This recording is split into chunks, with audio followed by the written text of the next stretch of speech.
Assalamualaikum dan salam sejahtera. Hari ini kita masuk kepada chapter 7. Tajuk dia adalah interface, paparan antara muka. Dalam chapter ni, kita akan masuk lebih kurang 20 jenis interface. Okay? 20 jenis interface yang kita akan belajar. So, kita akan pergilah daripada satu persatu. Untuk yang pertama, kita panggil dia command line interface. Okay. Command line ni arahan lah. Kita akan bagi arahan dekat kepada komputer. Contohnya melalui keyboard. Okay. Untuk mudah faham, kalau awak tahu window, sebelum kita ada interface, kita nak klik-klik. Sebelum ni kita gunakan CMD, command prompt. Boleh tengok CMD dekat window. So awak search je kat dalam window ni command prompt, nanti dia akan keluar lah apa benda yang dia kata command line ni. Okay, kita teruskan. Contoh awak tengok dalam ni game. Ada game. Okay, awak nampak manusia, kita kawal karakter manusia ni berjalan atau bersembang dengan orang lain. Okay, dekat sini kita nampak benda yang nyata. Ini interface lah yang kita nampak. Tapi di sebalik belakang tu dia ada arahan. Arahan dia macam mana? Boleh tengok dekat sini. Nampak? Contohnya dia kata ni, you are in virtual ability. You see two people. You see four object. Okay, dia bagi arahan. So daripada ini ditranslate kepada gambar. Okay, ini research and design consideration. Apabila kita nak buat untuk command line tadi ni, dia kena ada arahan, key yang tertentu lah. Contoh keyword dia ada four people, lepas tu dia ada number dan sebagainya. Benda ni akan menambah baik jadi user interface nanti. Kita terus lagi kepada nombor 2, next. Okay, kita pergi GUI. GUI adalah graphical user interface. Okay, graphical user interface macam biasa awak tengok dekat window. Boleh tengok kat window, macam ni. Ada benda boleh scroll, boleh scratch, boleh buka, tutup kan, boleh pangkah dan sebagainya. Semua ni guna mouse. Sebab awak nampak benda tu kan, nampak icon, nampak benda boleh klik. Window, icon, menu, pointing device. Benda ni terdiri daripada graphical user interface. Okay, ini contoh dia lah. Contoh yang mula-mula dulu. Nampak petak-petak, kita boleh klik, boleh ni, tapi tak ada banyak benda lah boleh nampak. Ni yang first generasi mula-mula. Next kita ada simple smartwatch menu. Okay, kalau awak tengok kat sini, graphical user interface yang paling mudah dekat smartwatch. Okay, smartwatch ni boleh nampak. Nak new message, touch, ada satu benda, ada dua benda saja. So lebih mudah lah kita nak guna. Next kita ada window design. Okay, window design ni nak buat apa? Dia kata untuk overcome physical constraint of computer display. Sebab computer display, kita punya monitor ataupun kita punya laptop kan, dia punya skrin ada satu saja. Jadi macam mana kita nak perbagaikan? Kita nak guna macam-macam untuk pelbagai jenis task kan. Tapi kita nak pada skrin yang terhad untuk gambaran yang tidak terhad. Gambaran yang unlimited lah. Contoh kita letak scroll bar. Scroll bar dia benda yang ada dekat belah kanan biasanya. Kita boleh drag untuk scroll ke bawah. Biasanya listing, tabbing, thumbnail, benda ni ada dalam bentuk window. Okey, contoh dia thumbnail. Thumbnail ni macam ni. Kalau awak pernah guna Google Chrome, dia ada macam ni kan, history dia akan dalam bentuk thumbnail. 1, 2, 3, 4. So awak boleh klik terus. So bila kita buat thumbnail ni, banyak benda boleh letak pada satu screen. Okay, next kita pergi kepada scrolling. Yang kita cakap tadi, scroll. Okay, scrolling ni benda yang macam ni. Ni dia. Nampak Okay, nak scroll apa? Contoh nak negara Malaysia, jauh kan, nak klik satu-satu. Okay, jadi scroll ni boleh tarik terus ke bawah. Okay, berbanding dengan scroll, kalau kita guna yang ni pula, yang mana lebih mudah? Ni masing-masing boleh tanya diri sendirilah. F, G, H, I, J. Tapi yang dekat sini kalau kita nak cari M, dah susah kan? Kita terpaksa next page, cari M bawah tu ada. So scrolling lebih mudah lah bagi saya. Okay, menu style. Okay, dekat menu untuk sesuatu website ataupun sistem, kita ada pelbagai jenis menu. So kalau kat sini awak tengok, yang pertama kita ada flat list. List yang biasa, large number, same time, display is small. Okay, satu screen yang besar, dia list je benda tu. Okay, dia panggil flat list. Drop down. Okay, same screen, for example cascading. Okay, drop down ni awak boleh tengok yang jenis ada arrow kecil kat tepi tu macam ni. Bila awak tekan ni dia akan turun lagi satu skrin. Boleh pilih. Ni panggil drop down. Okey, pop up pula apabila dia tekan dia akan keluar. Dia keluar satu kotak yes or no dan sebagainya. Ni kira pop up. Contextual access yang digunakan dengan item-item tertentu. Ni biasalah. Dia akan gunakan dengan apa ni? Window juga. Contoh dia pop up lah macam tadi. Okey, collapsible dan mega ni ada contoh dekat bawah. Kita boleh tengok. Okey, ni contoh collapsible lah. Section 1, section 2. Bila kita tekan ni dia boleh tutup. Tutup dia jadi macam ni. Ataupun bila tekan lagi sekali dia boleh buka. Jadi macam ni, ada info lagi. Collapsible. Next kita ada mega menu. Okay, mega menu ni bila awak tengok ada tab yang tertentu kan. Macam ni, sini. Okey, dia ada tab. Dekat dalam furniture ni boleh lagi. Contohnya furniture ni nak apa, untuk bedroom ke, dekat mana. Dia ada beberapa lagi dia punya menu dia dalam satu bar ni.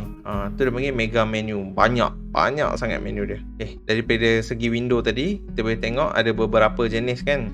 Jadi macam mana kita nak design dia, kena manage betul-betul lah dia kata. Sebab window yang berbeza-beza. Contohnya bila awak nak design tu, dia kena benda ni bila minimize macam mana rupa dia, yang besar macam mana rupa dia. Itulah nak kena pandai. Okay, bagaimana nak switch antara window dengan window yang lain, atau dari tab lain ke tab lain. Tu kita tengok lah, jangan terlalu distracted lah. Contoh macam tadi tab yang ni kan, bila awak nak tekan tab ni terus warna hitam pula. So laraskanlah antara tab tersebut atau menu tersebut. Bermain dengan apa ni, jarak, grouping. Ni ada kita belajar sebelum ni kan. Dan permudahkanlah sesuatu menu tu. Jangan nak banyak sangat nak letak macam mega menu kan, terlalu banyak. Tapi itu pun dia dah simplify lah. Tapi dia still banyak lagi. Okay, which term to use, menu option. Contohnya apa yang kita nak tulis ayat dekat window tersebut atau dekat aplikasi tersebut. Contohnya macam dekat Microsoft PowerPoint, awak boleh nampak front, bring to front, back. So kena tahu ayat apa yang kita nak letak yang sesuai. Biasanya mega menu ni lebih senang nak navigate sebab dia besar. Terus klik kan, terus klik kat mana kita nak. Kalau drop down kita kena klik, buka dulu, kena cari. Jimat ruang, drop down lah jimat ruang lagi. Tapi mega menu ni lebih mudah. Okay, icon design. Macam mana kita nak design icon? Icon ni mestilah benda yang senang manusia untuk faham, atau benda tu dia dah pernah faham. Contohnya simbol save button kan. Dekat sinilah cara kita nak design icon. Mestilah compact dan mudah nak diletakkan dekat screen. Okey, kita tengok contoh benda yang macam ni. Apa yang masukkan macam ni? Dia look and feel, black and white, color shadow, photorealistic image, 3D rendering, animation. Okey, kita boleh tambah lagi dekat icon ni untuk bagi lebih cantik dengan color shadow dia ada bayang-bayang, dia ada 3D. Berbanding dengan dulu, macam contohnya Windows 1000, kita tak nampak benda tu macam 3D. Simbol pun dia 2D saja. So dekat sini icon ni main peranan penting lah. So apa dia main peranan kat sini? Untuk mudahkan orang nak tekan, rasa senang, mudah nak diguna, senang faham dan feel alive. Dia seperti ada jiwa lah dekat dalam sesuatu window tersebut. Tak ada nampak plain. Okay, ini contoh dia lah. Representation under reference, underline reference. Okay, contoh dia file yang nak digunakan. Contoh dalam banyak-banyak file, macam mana kita nak ambil sesuatu. Bila awak klik dia ada macam highlight kan. So inilah cara kita nak gunakan icon tersebut. Ada dua jenis icon style. Ni yang pertama, bawah ni yang kedua. Tengok style. Ada 3D, ada 2D. Ni 2D. Biasanya digunakan untuk smartphone dengan smartwatch lah, lebih mudah kan. Activity, okay. Contoh kalau kat sini, kalau kita tekan edit, apa yang terjadi? Ada nampak kat bawah ni kan, boleh crop, boleh tukar filter dan sebagainya. Ini icon untuk iPhone. Kalau Android lain pula icon dia, tapi lebih kurang je. Apa yang kita perlu tahu dalam benda ni, dalam icon ni, kena ada resource yang banyak sebelum nak create icon tu.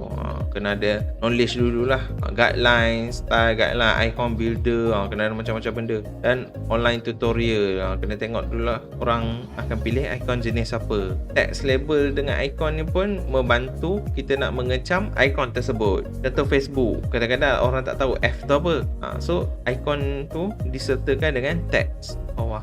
Biasanya lash icon set pula digunakan can use hover function. Hover function ni maksudnya kita terapungkan. Kita ambil kita punya mouse macam ni, kita hoverkan dekat ni contoh icon, kita bawa mouse kita biar kat sini. Nanti dia ada pop up kecil kan tulis. Itulah maksud dia. Next kita pergi kepada multimedia. Dalam multimedia pula, interface dekat multimedia kita ada grafik, text, video, sound dan animation. Banyak benda ada dalam multimedia. Jadi dekat sini user click on the link in image or text. Apabila user click image atau text, apa yang akan terjadi? Inilah nak dikatakan multimedia. Apabila klik image, text ataupun video dan sound, ni multimedia lah. Biasanya apabila kita klik benda-benda ni, dia akan jadi satu animasi, satu video yang akan bergerak ataupun gambar akan keluar. User can return where they move or to another place. Dia boleh gerak-gerak lah. Biasanya cara multimedia lebih mudah kita nak present information daripada single media. Contoh single media tu gambar dengan video, mana lebih mudah faham. Kadang-kadang ada video yang kita guna, ada aplikasi kita install, dia suruh play video dulu kan, play video, tekan kat sini.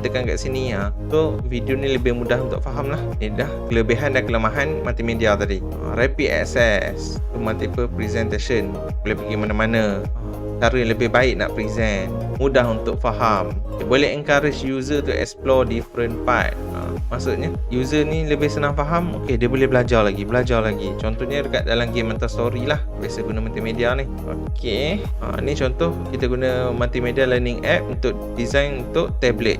Tablet ni awak boleh scroll kiri kanan, dia akan tunjuk lah bagaimana dulu dan sekarang punya gambar. So dari situ dia nampak lah boleh belajar. So dalam multimedia ni apa kepentingan dia, kita kena tahu.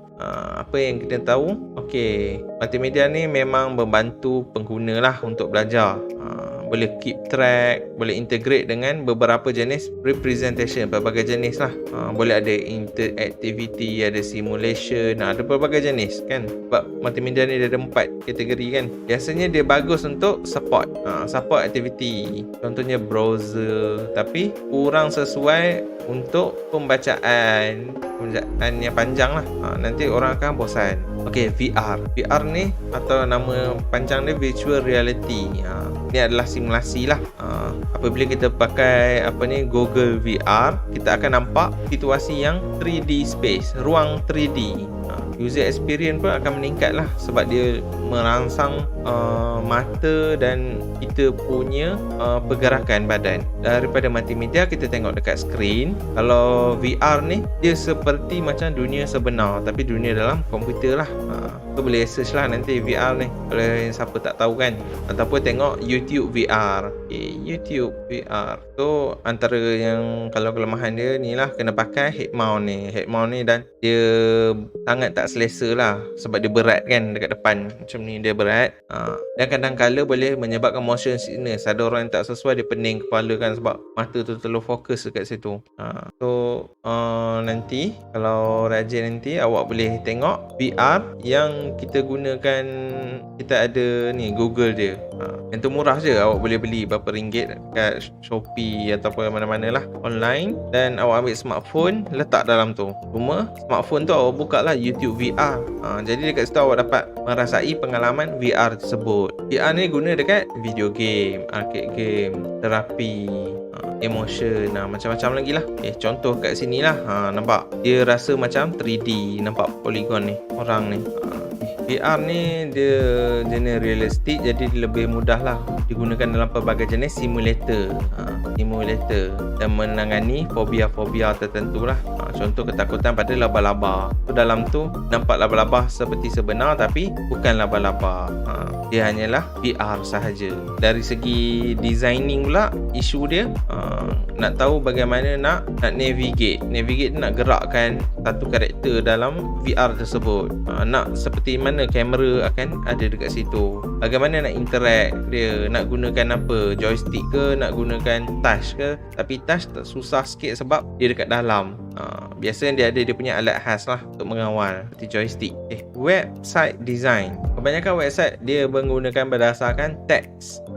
Pada asasnya teks lah, tapi sekarang teks dan digabungkan dengan multimedia. So bagaimana kita nak design website?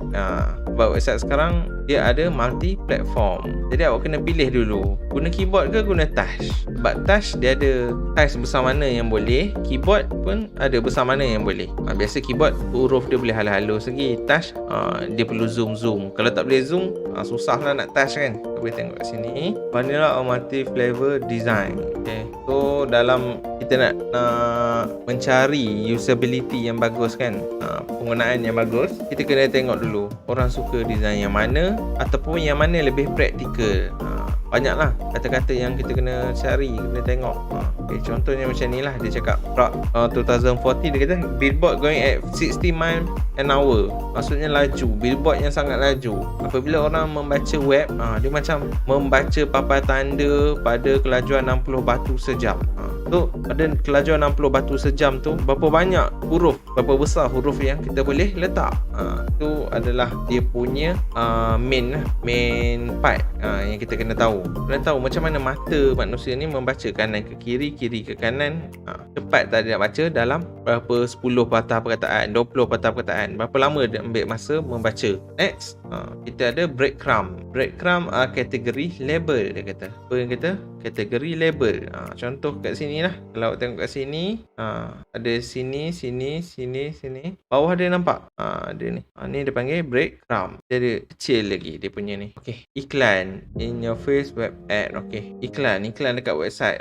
Kebanyakannya ada yang kita boleh nampak je, ada yang perlu tekan, ada yang annoying, ada yang flashing, macam-macam. Jadi antara cara yang mudah kalau kita tak nak iklan, kita boleh gunakan ad blocker. Ad tu advertisement lah. Kita guna ad blocker, boleh carilah. Kita sebagai consideration dia dalam design ni, apa yang kita nak buat. Kalau untuk website, kita kena tengok buku dan guideline lah yang ada kat internet ni sebelum design. Contohnya ada 3 core question dia design. Where am I? Can I go? What here? Dekat sini yang menarik perhatian tentang website. Sama ada orang membaca satu website ataupun tak.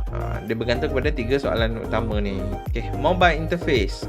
Mobile interface pula dia interface dalam smartphone.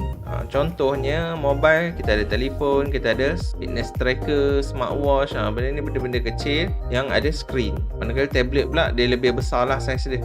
Ni contoh app lah. Dekat smartphone, antara benda yang boleh buat, boleh scan. Dia scan apa? Scan QR code. So dekat sini, apa yang kita perlu ambil perhatian tentang design menggunakan smartphone, mobile ni, berapa besar display yang ada, saiz resolution dia berapa. Sebelum kita nak design satu app, key dan icon tu saiz besar mana, button besar mana, supaya mudah untuk kita touch dengan jari.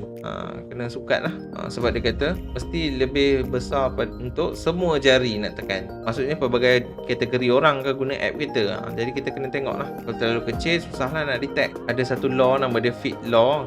Dia digunakan untuk design apa saiz yang tepat untuk semua kontrol dekat smartphone. Macam dia cakap ni, untuk kita tap untuk jari ni, 44 point darab 44 point. Ini paling kecil lah, 44 point. Application, everyday in home, public. Aplikasi pula, kalau kita nak design dalam aplikasi, appliance. Kalau kita nak design dalam alat-alat kegunaan dekat rumah, contohnya TV, mesin basuh, peta ais dan sebagainya. So dekat sini cara design dia lain. Pertama, kita ada personal device, contoh digital clock atau digital camera. Ni biasa lebih kecil lah. Ada benda pula yang digunakan untuk short period, maksudnya kejap je. Contohnya starting the washing machine, watch a program, buy a ticket, changing the time, taking a snapshot. Ini antara contoh yang kita guna kejap je. Contoh nak start mesin basuh, tekan button tu dah sekali je. Jadi apabila kita nak design appliance ni, penggunaan dia adalah minima. Jadi kena tahulah bagaimana nak design dia. Contoh toaster, semua orang tahu dia tekan dekat sini. Sebab apa dia besar? Supaya mudah untuk orang tekan. Ni untuk adjust suhu dia, berapa panas nak, ataupun berapa masa dia. Biasanya masa lah. Ada setengah boleh cover suhu, ada setengah tak boleh. Research and design consideration. Kena gunakan interface yang lebih simple kalau untuk alatan rumah ni. Consider trade-off between soft dengan hard control. Maksud button tu nak soft ke, nak hard ke, nak guna button ke, nak guna dial ataupun scrolling. Macam mana cara yang paling mudah nak guna. Next kita ada voice interface. Voice interface ni dia lebih kepada percakapan. Bagaimana manusia ni bercakap dalam beberapa language. Okay, so dekat sini example dia apa, tengok timetable, travel planner, phone service. Ada benda-benda ni yang menggunakan percakapan. Contohnya flight time. Okay, waktu flight kan, waktu transaksi atau waktu membeli tiket. Semua gunakan voice lah. Sebab apa dia gunakan voice? Setengah orang ni dia tak ada penglihatan atau penglihatan dia kurang jelas. So sebab itulah digunakan voice. Antara benda yang boleh gunakan voice, speech recognition.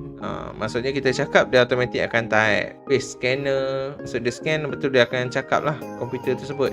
Web reader dan banyak lagi lah. Semua ni benda ni akan bercakap. Komputer akan bercakap. Macam ni lah. Dia akan bercakap dengan komputer akan reply. Biasanya kalau untuk benda ni pula, dia kebanyakannya akan model human conversation. Maksudnya macam manusia dengan manusia, tapi sebenarnya manusia dengan komputer. Ni cara struktur dia.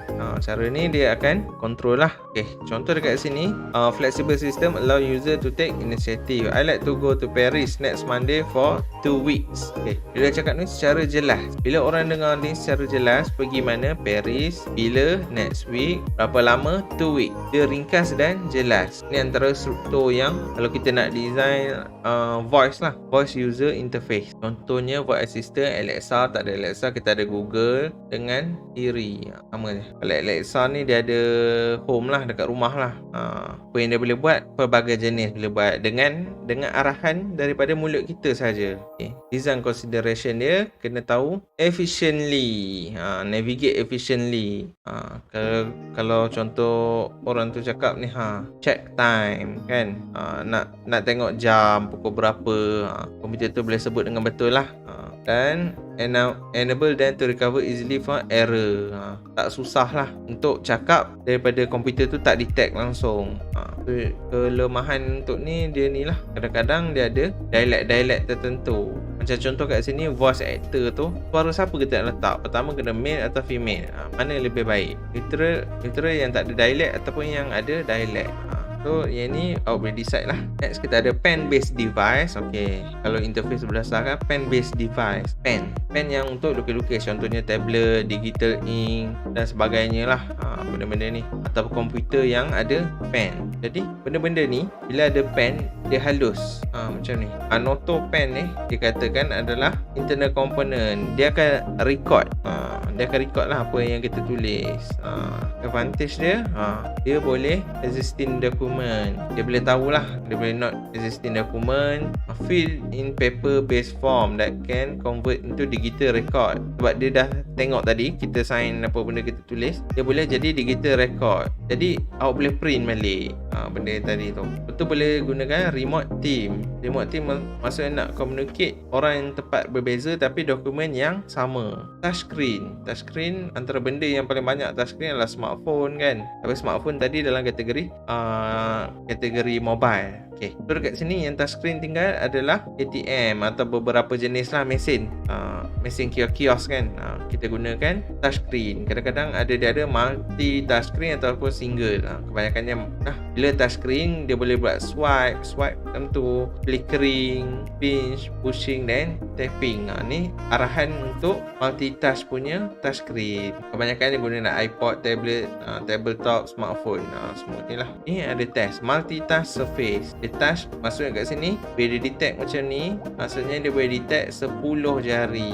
Apa benda yang kita perlu ambil consideration dia dekat sini kalau kita nak design touchscreen, dia perlu direct style, maksudnya sentuh terus berdasarkan hand free ataupun pen.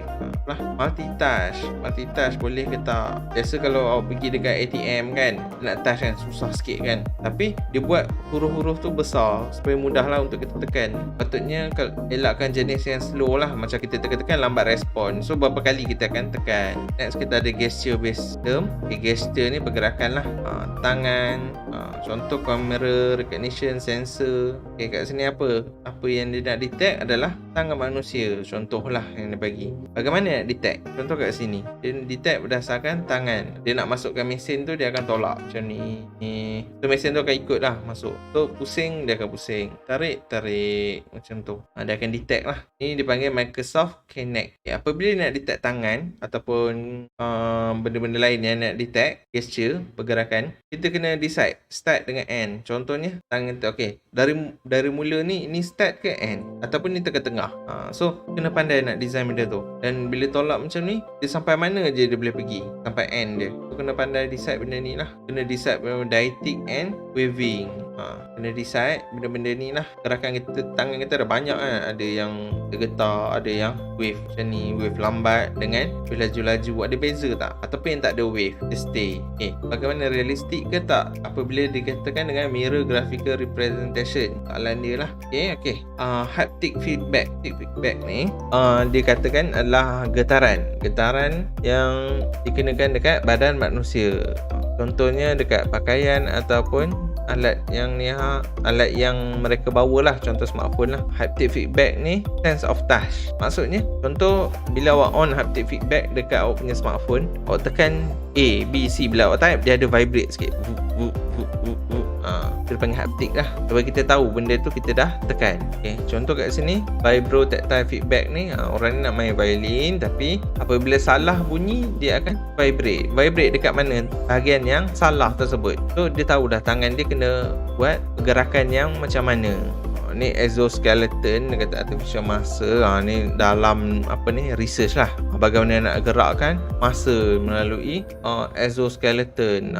Contoh dia ada besi kat sini, nak gerakkan masa tu melalui haptic feedback lah. Dia vibrate kan, getaran dekat otot untuk otot tu bergerak. Contoh dalam consideration dia kena tahu dekat mana vibrator tu nak letak, dekat mana bahagian yang nak kena vibrate, dekat mana yang nak kena touch, dekat mana nak kena decide bahagian masa manusia. Berapa lama, berapa kuat. Kalau orang pakai tu berbeza, macam mana saiz dia berbeza kan. Multimodal interface, maksudnya interface yang banyak. Dia ada pelbagai jenis user interface. Ada touch, ada sight, ada sound, ada speech, ada macam-macam jenis dia gabungkan. Boleh digabungkan jadi sebagai multi sensor kita. Contoh tracking person movement. Bila dia nak detect person movement, contoh pergerakan ni lah, nak buat animasi 3D, ni nak Kinect camera, guna Kinect camera ni. Bila kita bergerak, dia akan masuk dekat dalam game. Apa yang perlu ada kalau gabungan benda-benda ni, kita kena tahulah percakapan, pergerakan dia, mata dia nak tengok ke mana, handwriting, macam-macam dia kena detect. Apabila pelbagai jenis yang kita detect ni, jadi dia lebih susah lah untuk calibrate. Kita nak decide pergerakan karakter dan sebagainya, dia lebih susah sebab macam-macam data perlu ada. Shareable interface, interface yang gunakan lebih daripada seorang. Contohnya dekat meja yang besar, tabletop, interactive tabletop lah dia panggil. Tengok kat sini lah, tabletop yang ni macam ni, yang besar kan, apa yang macam ni, semua boleh guna. Kalau touch kat sini, dia akan keluar dekat sini juga. Benefit dia boleh guna kat ramai orang lah. Boleh touch informasi. Lepas tu dia adalah pergerakan yang sama, semua orang boleh dapat. Dia biasanya dalam group. Consideration, kalau kita nak design benda-benda yang macam ni, dia lebih kepada size dia besar mana, berapa orang, berapa ramai yang boleh gunakan alat tersebut. Biasanya larger size. Lepas tu kebanyakannya adalah horizontal. So kena ambil kira lah, kalau horizontal macam mana, vertical pula macam mana. Kan tadi ada whiteboard yang vertical ataupun ada meja yang horizontal. So kena tahulah cara nak design tu. Tangible interface. interface. Ini berdasarkan sensor dia kata. Contohnya sensor manusia manipulate physical object cause digital effect to occur. For example, animation. Apa yang kita buat? Nak buat animation ni, kita akan scan satu badan, lepas tu akan masuk dalam animasi tu. Oh ni mendalam sikit. A few block. Apabila kita changing number dengan light, lampu dengan light kan, ini pun akan beri perubahan kepada pergerakan. Ni tangible ni. Kod tangible magic cube. Ni awak boleh search kat YouTube, boleh tengok benda ni. Apa yang dikatakan tangible magic cube ni. Ini benefit dia. Tangible system yang lain juga kita ada Voxbox. Voxbox ni dia permainan interaktif lah. Interaction merangsang interaction sesama ni lah player pemain. Dalam kita nak design interaktif tadi ni, kena tengok dekat sini lah specific feature. Sebab apa kita nak buat ni, siapa user yang secara spesifik, baru kita boleh tahu apa penyampaian yang kita nak sampai kat sini. Dia sampai, contohnya ni penggunaan fizikal, barang apa fizikal yang kita nak guna cube, nak guna brick atau lain-lain lagi. Tengok AR, tadi VR, ni AR, augmented reality. Contoh utama augmented reality, apabila smartphone yang di scan akan nampak gambaran dari dunia kita dekat dalam smartphone tapi dengan cara berbeza. Contoh dia ni Pokemon Go. Boleh tengok Pokemon Go ni macam mana cara nak main dia. Dia menggunakan AR, augmented reality. Selain daripada tu banyak lagi lah. Contohnya ada buku medication kan, kita scan, dia akan nampak bentuk tu 3D di dalam tablet atau smartphone. Ni lah medicine, air traffic control. Banyak tempat digunakan augmented reality. Ni contohnya reality yang digunakan dekat windshield. Windshield ni dia main kereta. Nampak ada skrin ni, ada map dan sebagainya. Ni dia panggil AR lah, tapi di dalam kereta. Biasanya AR ni dia guna facing camera lah, kamera. Contoh ini sekarang kan, kalau guna aplikasi tertentu, kita boleh scan muka kita kan. So nanti awak boleh jadi emoji, boleh jadi macam-macam kan muka kita. Makeup lah dan sebagainya. Semua tu gunakan teknologi AR. Boleh tengoklah digital augmentation apa benda yang kita nak guna. Benda ni kesukaran dia kena align dengan real world lah. Contoh device, smartphone, tablet, tak display ataupun yang lain-lain lagi. Wearable. Wearable ni wearable device lah, peralatan yang kita pakai. Contohnya dam, kasut, cermin mata dan sebagainya lah. Ni Google Glass. Dulu 2014 dah ada buat dah Google Glass. Glass ni dia boleh nampak notification, map dan sebagainya. Tapi sekarang dah saya tak dengar lah cerita tentang benda ni. Tapi benda ni dia kononnya dia lebih mudah lah. Apabila kita nak design benda ni, consideration yang ada keselesaan. Sebab benda yang dia selalu pakai kan, kebersihan, sah ke tak nak pakai dan berguna ke tak. Next kita ada robot. Robot ni apa benda? Jenis-jenis robot adalah remote. Kita beri remote, kita kawal. Contohnya robot bom, dia nak musnah bom. Ataupun robot yang domestik, biasa dia kemas-kemas, dia vacuum dan sebagainya kan, macam Roomba, macam vacuum yang dekat dalam rumah yang kecil tu, yang sedut mata rata kan. Itu kategori robot lah tu. Ataupun pet robot, yang teman manusia untuk terapi lah biasanya, stres ataupun lonely. Kita tengok contoh kat sini lah social robot ni.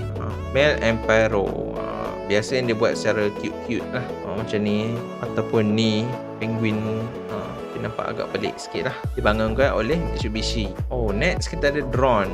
Drone pun ada interface juga. Macam mana nak cakap interface dia? Contoh apabila kita nak mengawal drone tu, awak akan nampak kan, benda tu macam mana kita nak adaptkan dekat dalam screen. Inilah interface dia. Dekat agriculture, dekat perfilman, macam-macam benda kan yang kita guna drone. Contoh ni drone pertanian. Research and consideration ni kita kena tahu dulu, robot ni guna untuk apa. Jenis-jenis robot ni tadi kan ada main robot tu kan, untuk apa, nak teman manusia ke, nak bantu kerja manusia ke. Kita tengoklah brain computer interface. Brain computer interface adalah nama pendek dia BCI. Yang ni high level ni, kategori otak manusia dengan otak komputer. Kita nak translatekan dia, bagaimana kita nak bentukkan dia dalam bentuk interface. Contoh macam ni lah, apabila ada seorang perempuan lumpuh tu, dia akan letak kat sini, kena fikir nak apa ni, dia nak eja apa benda. So akan keluar dekat screen tersebut sebab dia gunakan gelombang otak manusia tersebut. Daripada sini transfer kepada screen. Ni high level lah, tak semua orang boleh design benda ni. Last kita ada smart interface. Smart apa yang smart? Phone, speaker, watch, building, macam-macam benda smart kan. Smart ni biasa dikaitkan dengan intelligent. Intelligent lah, biasa connect dengan internet, dia ada content aware, dia tahulah apa nak buat, apa yang berlaku keliling dia.